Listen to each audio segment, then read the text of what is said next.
In the top we have from Root Gaming Revolution, the pink Zerg player.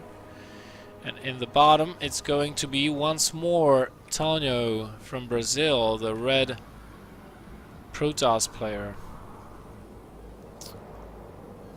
And I have to say straight away, this map is not the greatest map for Forge expansions because of how big this ramp is. So no surprise here that Tonho is actually building an in-base pylon. It's also a good map to go hatchery first, because it's not as dangerous as on other maps, because of how open the expansion is. You can go for hatchery first. The distances between the bases are considerably longer than on, for example, Overgrowth.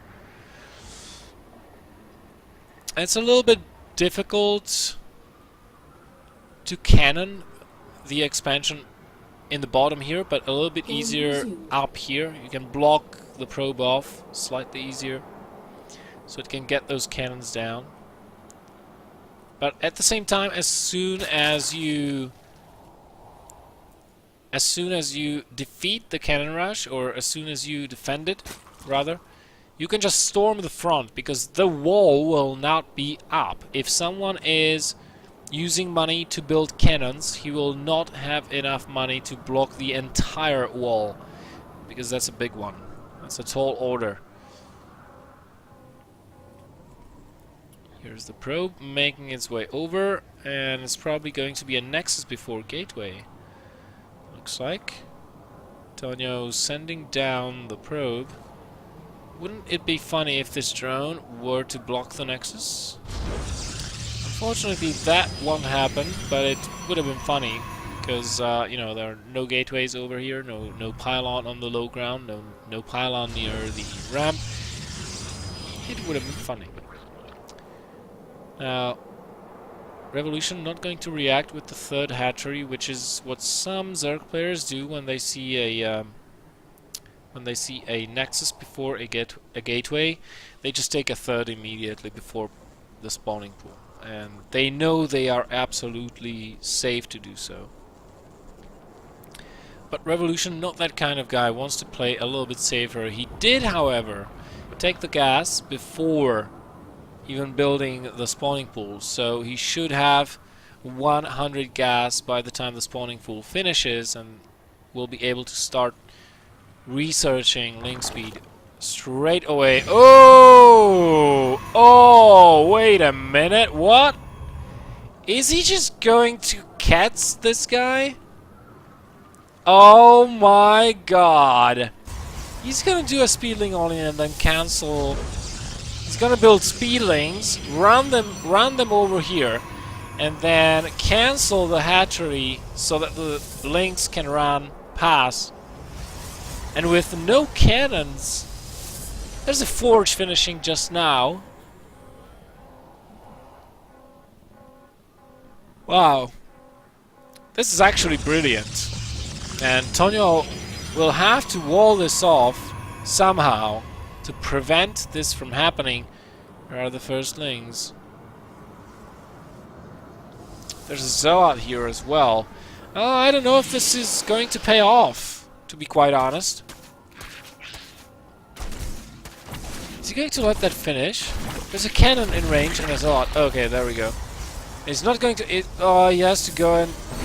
Is he going to try to run past? No! Wow.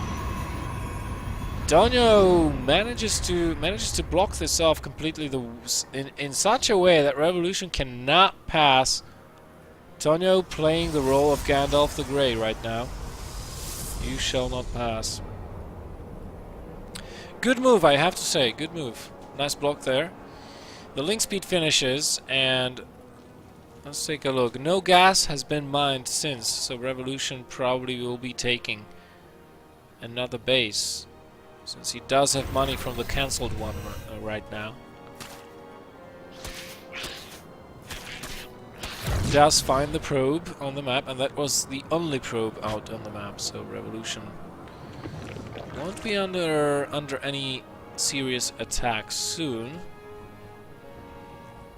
Gets a third base down. Roach Warren. Probably an evolution chamber. We'll be seeing that reasonably quickly. And Tonho, in the meantime, doing his same old thing, getting immortals, getting +1. He's again going for that very strong 2-base timing that he does.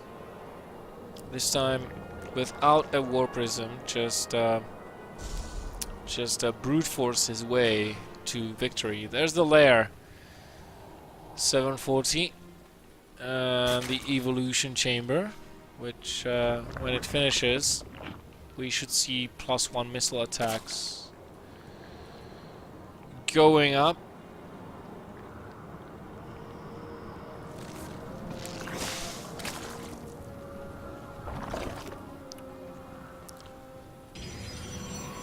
+1 for the Protoss is almost down, and there we go again. The burrow upgrade. Revolution hopes to solve all his predicaments with the same move he did last time.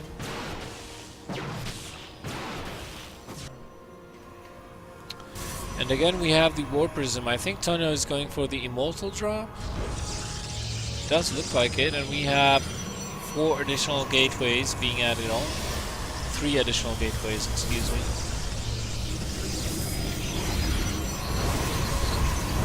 4, so that's gonna be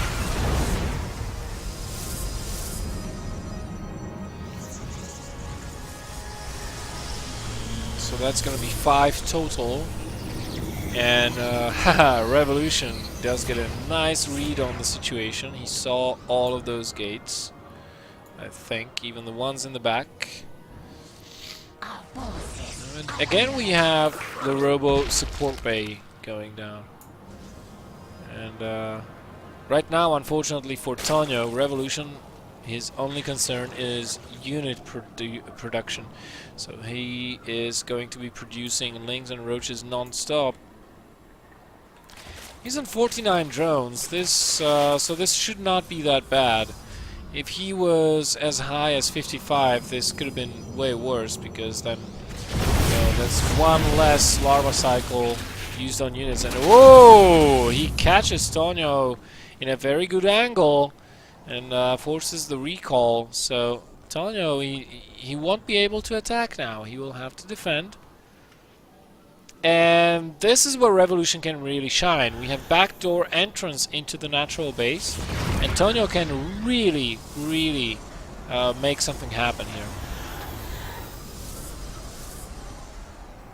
I mean, not Tonho. Revolution can make something happen here. I wonder if he's going to go for an additional base, or just try to pick his opponent apart and attack and attack and attack. We have +1 weapon. What? +1 air weapons for the Protoss already? He doesn't even have a Stargate. Is that a mistake? Whoa. Whoa, so many pylons. Wow. Is he just going to cannon the entire back?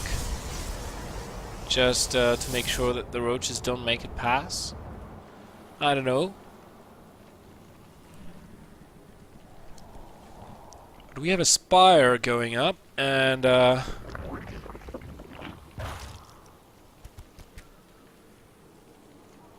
think this is going to be for Corruptors, though. It's probably not going to be for Mutalisks. 4th base going up. If these were Mutas, then probably we would see a base going up here as well, just in preparation for the potential base trade. You always want to take bases on opposite sides of the map if you want to go Mutas or switch into Mutalisks versus Protoss. And indeed, it is Corruptors. Now, Blink +2 and Thermal Lens upgrade for the Colossi, almost done. Revolution knows there is no third base. He did scout that. Keeping an eye on the backdoor rocks as well, in case Tonho decides to take this base. Revolution would be happy to know about that. And this is where things start to get really tricky.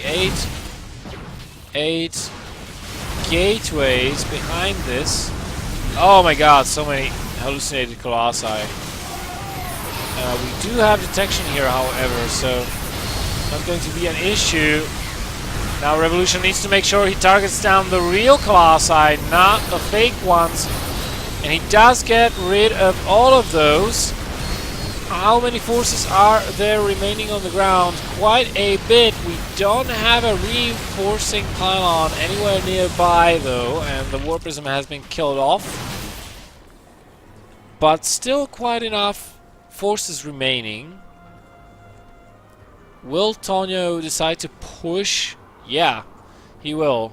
He's going to build another pylon. He's already rebuilding the War Prism, so both players, that's what I would call, I think, an even trade on both sides. A lot of roaches went down, a couple of corruptors, actually a lot of corruptors, I think. No, only a couple, one actually, that's less than a couple. So one corruptor went down and a whole lot of roaches. But the Protoss player lost 2 colossi and a war prism, 1 immortal, a chunk of zealots as well. So I'd say that was pretty even. And here comes Tonho again. If you failed the first time, just try again. Huge concave for Revolution. Force fields came way too late that time around, and now the corruptors are just being used for their corruption ability. They can no longer fight. There is nothing to fight in the air. And wow, is Tonho going to break through this? It looks like he is. Just with the Stalkers, 28 roaches about to pop. But are they going to pop at the same time? Revolution needs to keep that army split apart a little bit. Needs to try and surround the Blink Stalkers. He's coming in from all angles. He does have 4 bases worth of production right now, but he needs to pull workers with these as well.